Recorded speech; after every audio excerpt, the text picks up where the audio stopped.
Good morning, everybody. This is another edition of the Passball Show brought to you by JohnPLA.com.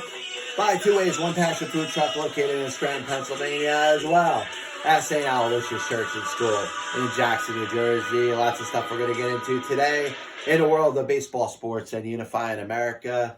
I'm still kind of feeling down, looks like many in the general public are, especially people with names to themselves, unlike me, over the tragic passing of Kobe Bryant. But one of the things that we're able to do in situations like this, and I think it kind of helps us move on the best way possible. And, you know, for some, it's going to be tougher than others. But when we have closure, we can look back just similarly to the end of Kobe Bryant's career and kind of rank where he is amongst the best basketball players of all time. And I'm going to start something today that I'm going to finish over the course of other shows. And I'm going to get into at least the meat and potatoes of what I believe is the best basketball players of all time. And that's in the entirety of the history of the National Basketball Association. So I'm throwing big men in there with scorers, guys that dish the ball out, prominent players of certain generations. So I'm going to talk about what a top 10 list would have to include.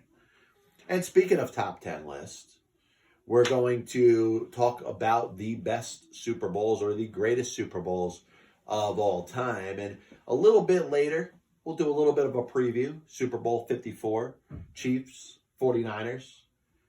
I'm interested in prop bets. I'm interested in probably wagering a little bit on the game. Also interested in selling Super Bowl boxes. I got a couple more left, $10. Hit me up, jrpla@gmail.com. You could also at me at Twitter on at John_PLE. Anything that's on your mind in the world of baseball, sports, and unifying America. So the second part of what I'm going to do, which I'll do in a future show, is talk about the best championship games in the history of pro football, which starts, of course, in the great days of the National Football League, which we all know started in 1920, 100-year anniversary, NFL 100. We're talking about the greatest games. We're talking about the greatest players. And we'll spend a little more time dissecting some of the best games ever. But we talk about Super Bowls, and we talk about the fact that there's only been 54 of them. And because of that, one of the things that I think is the most disappointing about discussing football history is a lot of what we discuss, and it's driven by the media, it's driven by experts, it's driven by people from the sport, that we tend to spend a lot of time focusing on the last 54 years because there's been 54 Super Bowls. So because of that, the likes of a Vince Lombardi and a Bart Starr, and if you go back even further, talking about the best coaches, you bring up the likes of guys like George Halas, Curly Lambeau, Paul Brown, and as great as they were during the time that they coached, they don't get the respect that they deserve, because when people think of the National Football League, they think of the Super Bowl in the last 54 years. So I'm going to do my version of ranking the top Super Bowls and talk about some of the best Super Bowls. And in most cases, we're talking about ones that I've seen, a couple that I haven't, that are in my top 10 list. But the good thing about it, it's a discussion. You can talk about your favorite Super Bowl, what one stands out the most to you, and of course, whatever ones that I omitted or made an error on. Maybe I'm giving a certain Super Bowl a little more credit than it deserves. But the first three I want to talk about are the ones that would rank 13, 12, and 11. I think they end up just missing out on a list. And I found it pretty interesting because the one that I rank at number 11 could be in somebody's top 5. So I'll start out with the 13th one. And the reason that it stays as far outside here is because the first half of this game looked like a complete blowout. And I'm talking about Super Bowl number 32 with the Baltimore Ravens and the San Francisco 49ers. Game that Baltimore ends up winning 34-31. But a game that the Ravens got off to a really good start. Looked like it was going to be a blowout. And for those of you that remember watching Super Bowls, it's the one where the power goes out. Major power outage. Now, you didn't think there was much to watch in the second half because the Ravens and Joe Flacco and John Harbaugh had built such a big lead. But the lights come back on, out comes Colin Kaepernick, and if it wasn't for a late mishap between Kaepernick and Michael Crabtree, later on in the game, maybe the 49ers complete the comeback and end up winning the Super Bowl. And what stands out, at least until tomorrow, now the 49ers, if they win, they'll be 6-1 in Super Bowl play, which means that that was the only time that the San Francisco 49ers have ever lost in a Super Bowl. Jim Harbaugh was the head coach. Colin Kaepernick was the quarterback. And they almost pulled it out with a great comeback late. Number 12 on my list. Kind of not a great played game. We talk about Super Bowl X between Pittsburgh and Dallas. A good effort on defense, both sides. Not one of Terry Bradshaw's best games, but one that kind of hung in the balance at the end of the game. And a good chance that either one of those teams would win, and the Steelers end up holding off 21-17 in Super Bowl X. So game number 11, one that stands out for me because I find this fascinating, hits a little close to home because I am a Tennessee Titans fan, and you know that the Titans probably came one miracle short of getting themselves to the Super Bowl and playing in number 54. But there was one time in the history of the Super Bowl that the Tennessee Titans got to the Super Bowl. Before, they were only known as the Titans for a couple of years. They were the Tennessee Oilers. Before that, of course, we know they were the Houston Oilers. The Houston Oilers, the same Houston Oilers that won the first two AFL championships in 1960 and 1961. Of course, with the likes of George Blanda and, some really talented players there. And, of course, you think of the origins of the AFL. And if it wasn't for the origins of the AFL and Pete Rozelle and Al Davis getting together, and all of a sudden there's this connection between these two leagues that are now unified, we wouldn't have the Super Bowl. So I think of the Titans and a game in which that they trailed the majority of the way. The greatest show on turf with Kurt Warner and Isaac Bruce and, guys like that. Dick Vermeil getting the Super Bowl win. But I remember Steve McNair getting this team down the field, flying down the field in the final 2 minutes. But the Titans, with no timeouts left, the completion over the middle to Kevin Dyson. And I believe the linebacker's name for the St. Louis Rams was Jones. And he comes up, he makes a great open field tackle. Because of that, Dyson doesn't have enough momentum to reach out over the goal line. And, of course, that imprint will stay in the eyes and the brains of the Tennessee Titan fan forever, of Kevin Dyson holding that football out just a little bit short as time runs out. Great Super Bowl, but doesn't make my top 10 list. So here it is. The top 10 Super Bowls of all time, according to JohnPielli.com. Number 10, the New England Patriots, the St. Louis Rams, exactly 1 year later. And what's interesting about this, and this was Super Bowl 35, and Bill Belichick, Tom Brady, of course, people know who Belichick is at this point. Solid defensive coordinator for the Giants, was a failed head coach with the Cleveland Browns, gets the job with the New England Patriots, and he led the team to a Super Bowl. So this is the first time Bill Belichick is in the Super Bowl. And also this quarterback out of Michigan by the name of Tom Brady, is also playing in his first Super Bowl. The Rams, Super Bowl champions from a year ago. In the game I just talked about beating the Titans, were favorited in this game. And it was an exciting performance by the New England Patriots defense, stopping the greatest show on turf. But what happened was there was a lot in the balance of this game coming down to the final drive. Tom Brady, who people still don't know a lot about who Tom Brady was, takes the New England Patriots down the field, And it's Adam Vinatieri with the field goal as time is getting ready to expire, and the Patriots win their first Super Bowl 20-17 over the St. Louis Rams. So we move on to Super Bowl number 9. And it would be number, what are we talking about? XL, I have no idea. 43. Thank you. Between the Pittsburgh Steelers and the Arizona Cardinals. And this was one that initially didn't make my top 10, but then I had to kind of rehash it a little bit. James Harrison's miraculous interception return, and Santonio Holmes, the great catch on a throw from Ben Roethlisberger late in that game. And you know what? There was a lot of excitement, a lot of back and forth in this game. And think about how we'd feel if we'd say that the Arizona Cardinals were Super Bowl champions. It's a shame now because they seem to be a little bit away from getting themselves back on, going in the right direction. Kyler Murray, drafted him a year after drafting Josh Rosen. Who would have thought that a team like that would draft 2 top quarterbacks in back-to-back seasons?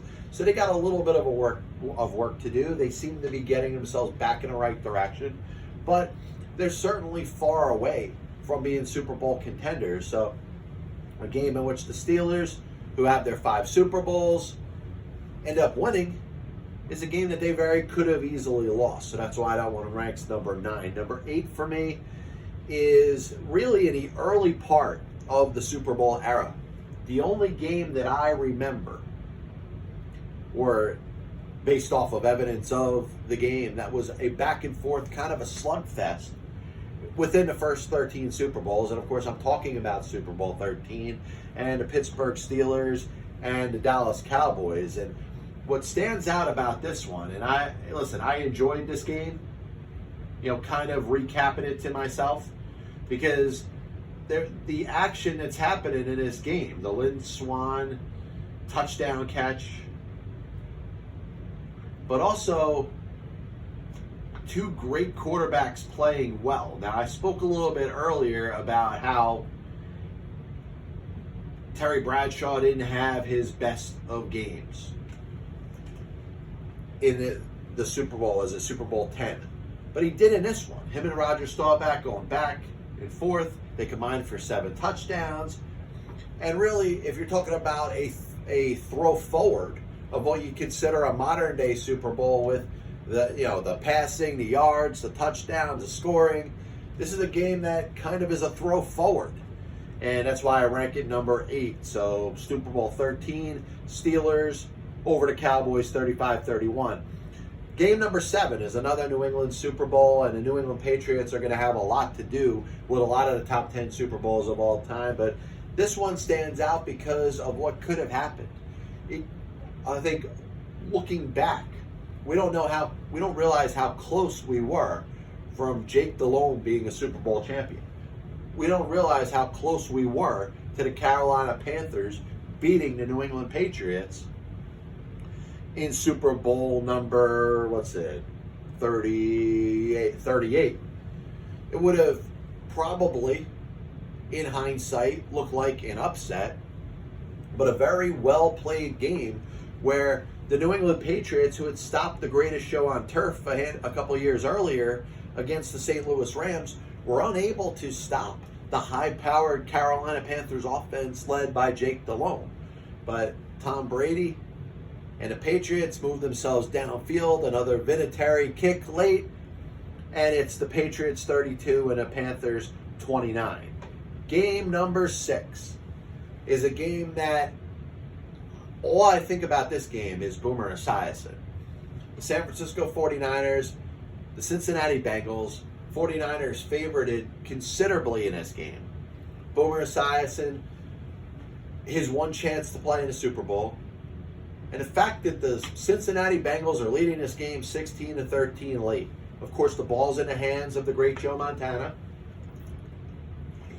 Didn't have his best game. Good job by the Bengals game planning defensively. I thought they did a very good job stopping what was considered an extremely high-powered San Francisco 49er offense. But Montana leads the team down the field, the touchdown throw to John Taylor. and the 49ers win it 20-16. And what stands out about this, is, of course, is the likes of Boomer Esiason, and we know kind of likes to talk about himself a little bit. Obviously loves the sound of his own voice almost as much as I do. But imagine what Boomer Esiason's head would be in regards to growth if the Cincinnati Bengals had won that Super Bowl. And a lot of people looking back on it as more time goes by don't realize how close it came from being a Cincinnati Bengals victory. So that game ranks number 6 in my mind. Number 5, I'd be remiss to talk about Super Bowls without talking about Super Bowl III. And that, of course, is Joe Namath, the New York Jets of the AFC, beating the Baltimore Colts, and Don Shula of the NFC, Johnny Unitas. And what really stood out about this game was the dominance that the NFL, at this point, and I stand corrected, the leagues had yet to merge, so there weren't conferences.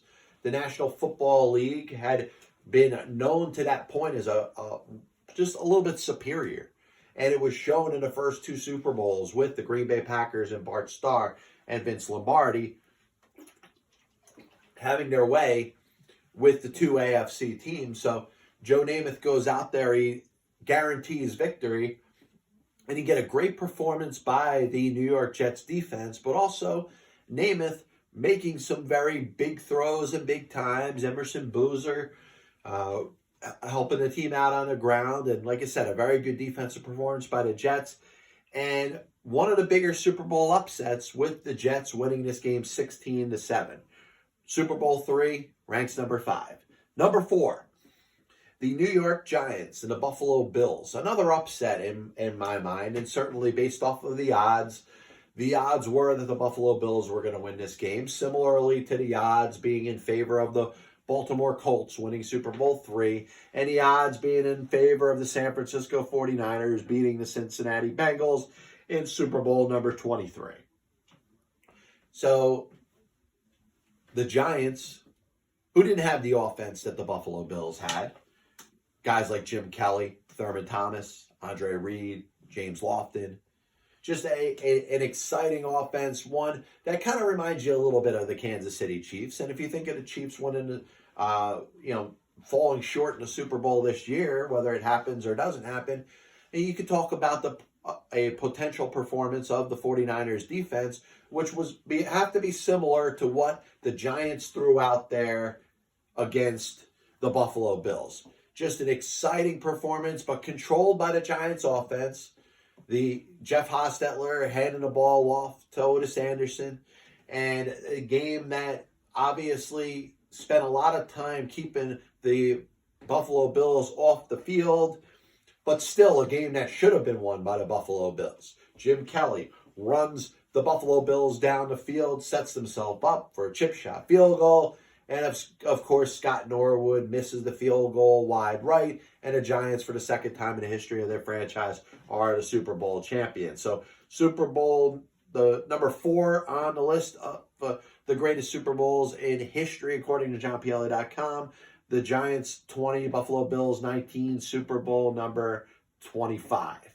Game number 3 is a game that, once again, looked like the New England Patriots were about to lose. How many games did the Patriots win in their Super Bowl, among their 6, that came down to the last moment or the last drive? This time, it isn't Tom Brady coming down the field. It's Russell Wilson. It's the Seattle Seahawks, led by head coach Pete Carroll, in Super Bowl number 49. And the Patriots up by 4 points. Russell Wilson bringing the team down the field. Marshawn Lynch, beast mode. All they need to do is just get them over the goal line. And a little play action, maybe Pete Carroll and Russell Wilson being a little too smart. Just maybe trying to think a little bit too much about what the Patriots were thinking. And that play action pass and a quick slant gets intercepted. And the Patriots hold on to win the Super Bowl 28-24. A game that will be remembered for the mistake, not so much the interception by Russell Wilson, but the play call where you could have just handed the ball off to Marshawn Lynch and he gets stopped. All right, I get it. You know, you could talk about Lynch just not getting the job done, but, you know, it just leaves a little less in regards to second guessing. But the Patriots 28, the Seahawks 24, game number 3. So the second greatest Super Bowl in the history of the 54, according to JohnPLA.com, is the New York Giants beating the New England Patriots 17-14 in Super Bowl 32.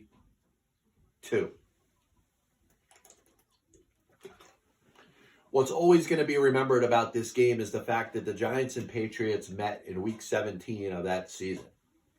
The Patriots were 15-0. There had never been a team in a 16-game NFL schedule to finish the regular season 16-0. The Giants were secure in their playoff position, weren't going to lose, weren't going to win. We're going to the playoffs. We're going to be seated in the same spot that they were anyway. And Tom Coughlin chose to not only play their regulars, but to play it as if it was a playoff game. They put themselves in the best shape to be ready for the postseason, but at the same time, risking a little bit of injury. So,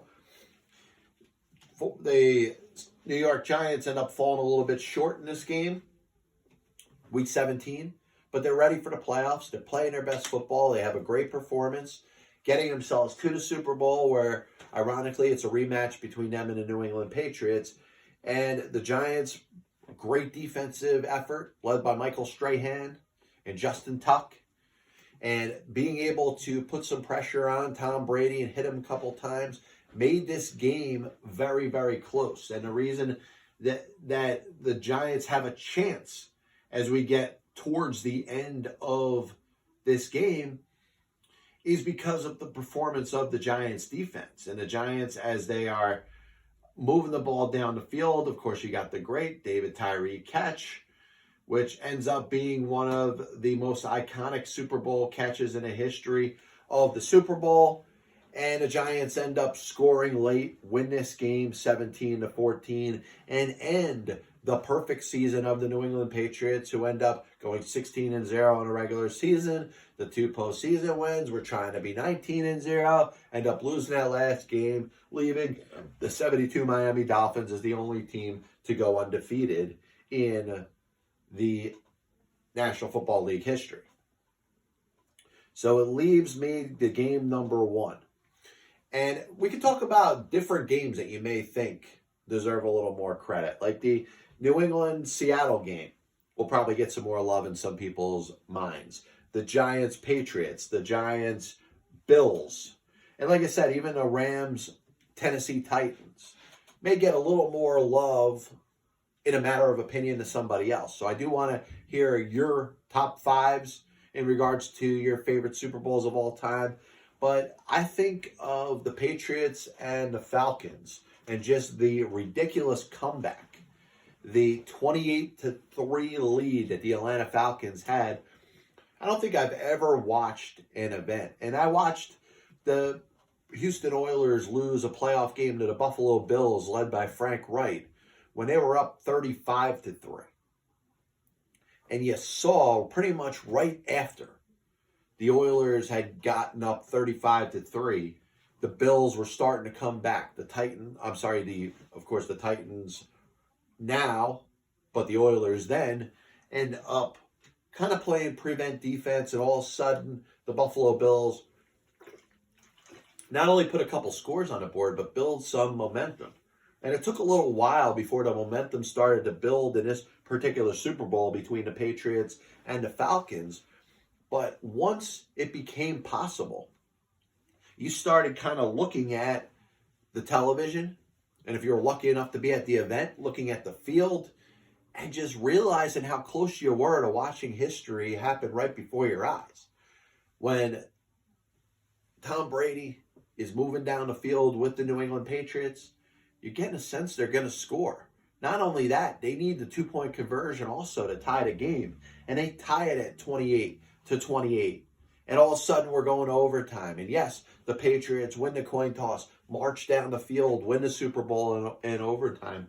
But I can't think of a game, especially a championship game, and we'll analyze some of the NFL championships, the AAFC championships, and of course the early day AFL championships. When we talk about some of the greatest championship games in the history of the sport, to me it's going to be hard to top Super Bowl 51 and the Patriots beating the Atlanta Falcons in overtime. So a reminder that this copyright and broadcast is authorized under internet rights granted by the World Wide Web and is solely for entertainment of our audience. Any publication, reproduction, or other use of the pictures, descriptions, and accounts of this show without the express written consent of the Passball Show, JohnPLA.com, and John PLA LLC is prohibited. Any commercial or other use of the program, such as by charging admission for its showing, is similarly prohibited. So I did want to get into this discussion because it's a very good discussion to have when you're talking about Kobe Bryant, his legacy on the NBA court. Maybe if you're trying to get yourself away from just being sad about the tragic events of this past week. Obviously, great job by the Lakers and, the tribute that they did to Kobe the other day. And, just an outstanding job in remembering one of the greatest players that we've seen in NBA basketball history. But it obviously makes you start thinking, where would a Kobe Bryant rank amongst the best players of all time? Now, you certainly know where he ranks amongst the scorers. You talk about those that were just as prolific scorers and were able to light up the score sheets and obviously win themselves championships. You could say that Kobe's top 5, but now you want to put scorers together with big men and talk about the entirety of how many championships they won and how many championships they were part of. And I think it's a lot of different things to combine. And what I'm going to do is basically kind of give an outline of what I feel like my top 10 would be amongst NBA basketball players of all time. Yours may be different, but what I'm going to do is basically leave 3 spots open for as many as 9 players. And it could be more. You may be thinking about a certain player that dominated in a certain time that I'm not thinking about. There's going to be players that are going to be left out of every discussion. Just like we're talking about Super Bowls before, there's going to be Super Bowls that, you may remember it a little differently than I did. And it may have a little more impact to you than me. And I can't have a top 10 amongst NBA players of all time without having the likes of Kareem Abdul-Jabbar, Wilt Chamberlain, and Oscar Robertson in it. Those were 3 of the greatest players. You can rank them however you want, but they got to be in the top 10. You can't have a top 10 without those 3 players. The 2 big men in Kareem and Wilt, and of course Oscar Robertson, or arguably, you could say pound for pound, was the best all-around player in the history of the sport. We'll have some discussions. You could talk about the likes of, let's say, guys like LeBron James and Michael Jordan. And how about Shaquille O'Neal? How about Bill Russell? How about a couple of those big men? You can't have a top 10 without Bill Russell and his 11 NBA championships in 13 years. Shaquille O'Neal. How many players really outside of Wilt Chamberlain could dominate the game by just being so much stronger and more physical than anybody else? And of course, you're talking about LeBron. You're talking about Michael Jordan. You're talking about Michael Jordan. You're talking about LeBron. However you want to word it, Michael wins his 6 NBA championships. You know about LeBron getting to the finals 8 years in a row, winning championships with 2 different teams. And I bet you if he wins a championship with the Los Angeles Lakers at some point, you really got to start talking about LeBron maybe accomplishing a little more than what Michael did. And what stands out about Kobe Bryant, of course, is really we're thinking about the connection between Michael Jordan and LeBron James. And really, Kobe was the middle player, the prolific high scorer in the National Basketball Association that kind of took people from Michael Jordan to LeBron James. Of course, the end of Michael's career, but also the beginning and a good part of LeBron's career. So there was a connection from Jordan to LeBron. That was Kobe. And you can't have a top 10 in National Basketball Association history without having Kareem and Wilt and Oscar Robertson, but also not having Jordan and LeBron and Bill Russell and Shaq. That leaves 3 spots in the top 10. Now, these 3 spots could be 1, 2, and 3, according to your opinion. They could be 7, 8, 9, but other 3 players that come in there could rank anywhere on this list. And I start to think of great players that I haven't mentioned yet. Jerry West really dominated the era that he played. Kobe Bryant. Why would you not think about Kobe Bryant right now? Certainly one of the best scorers in NBA history. Could he hold on to one of those 3 spots as one of the top 10 players in NBA history? Larry Bird, Magic Johnson, Karl Malone was a tremendous scorer in his time. His sidekick, John Stockton, most assists, most steals. Just a great all-around player. Not known for being a scorer, but he hit free throws at a ridiculously high rate. Julius Erving, John Havlicek. And how about Moses Malone? A guy who was great on the offensive and defensive boards, a Hall of Famer. So you think of all these different players, and I don't know. I think I want to research this more. I want to dig a little deeper into this and try to figure out who would I put in as my other 3. Because my 7 are set. Like I said, maybe not top 7, but I can't have a top 10 list without Kareem Abdul-Jabbar, Wilt Chamberlain, Michael Jordan, LeBron James, Oscar Robertson, Shaquille O'Neal, and Bill Russell. The other 3 are still up in the air right now. A little bit of a recap of the show today. We talked about the top 10 Super Bowls ever. Started the list as we're talking about the top 10 NBA players of all time. I wanted to spend a couple minutes giving a little bit of what I'm thinking about as we get ready for Super Bowl 54, which will be the 2nd day of February 2020. Kansas City Chiefs getting to the Super Bowl for the 3rd time in the Super Bowl era. Also won the AFL Championship in 1962, which, by the way, was the 3rd. The first 2 AFL champions were the Houston Oilers, and then Hank Stram and the Kansas City Chiefs. The San Francisco 49ers, 5-1 in Super Bowl history. They did lose one of the AAFC Championship games to the Cleveland Browns. I believe it was 1943, but won their first 5 Super Bowls, 4 of them with Joe Montana, the last one with Steve Young, and of course lost the Super Bowl that we spoke about before to the Baltimore Ravens and Joe Flacco and John Harbaugh. The 49ers are going to be known for their defense. It's really been what has separated them this year, what has taken them from being, I don't know, maybe an afterthought or a periphery team, a team that was thought to be in the mix for maybe a wild card spot if some things went well, but the defense was the reason that this team dominated during the regular season.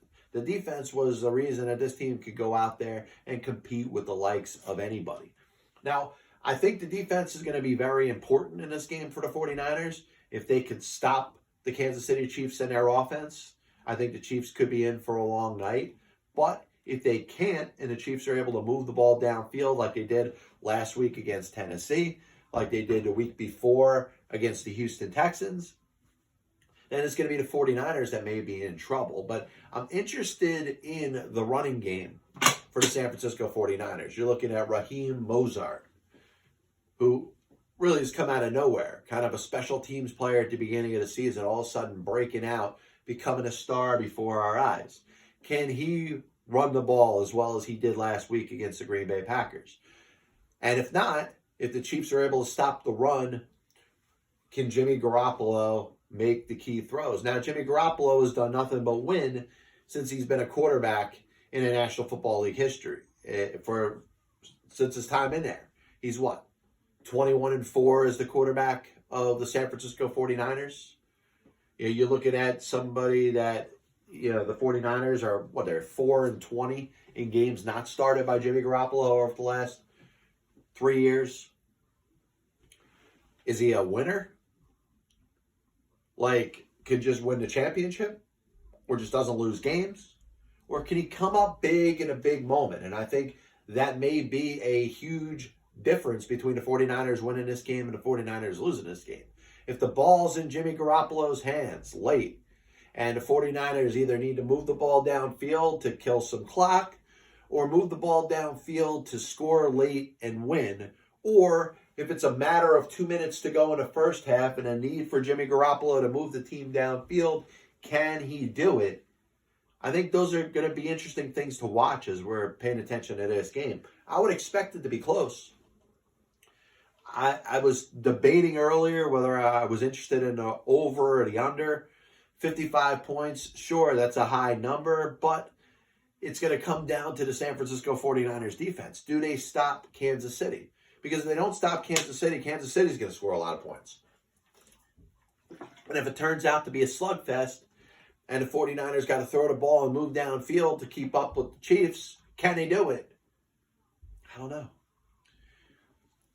So I'm thinking about this game, and I'm thinking, is Andy Reid finally going to get his first Super Bowl championship? Is Kyle Shanahan going to become the first son of a Super Bowl winning NFL head coach to win a Super Bowl? And as that cuckoo clock's going off, I could see myself being a little disappointed. For some reason, I'm not rooting for the 49ers, but I think their defense will be strong enough.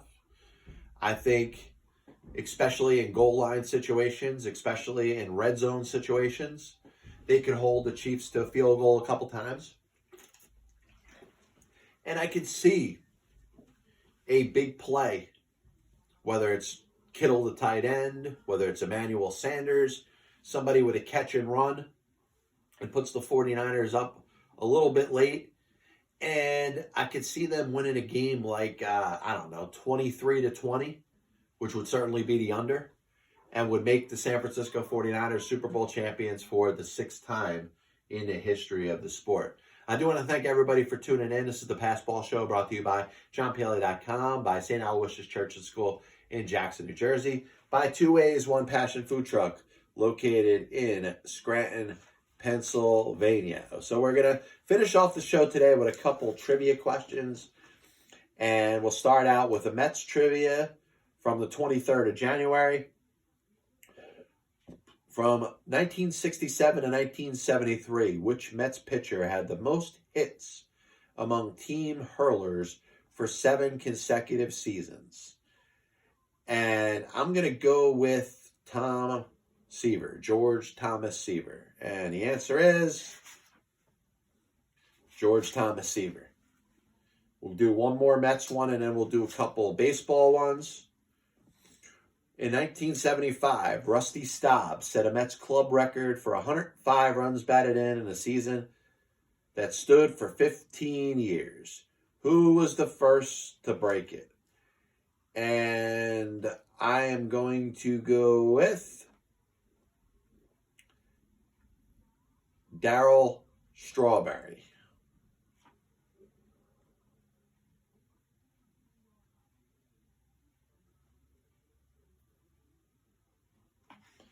And the answer is Darryl Strawberry. So let's see. Could we hit up another trivia question in baseball?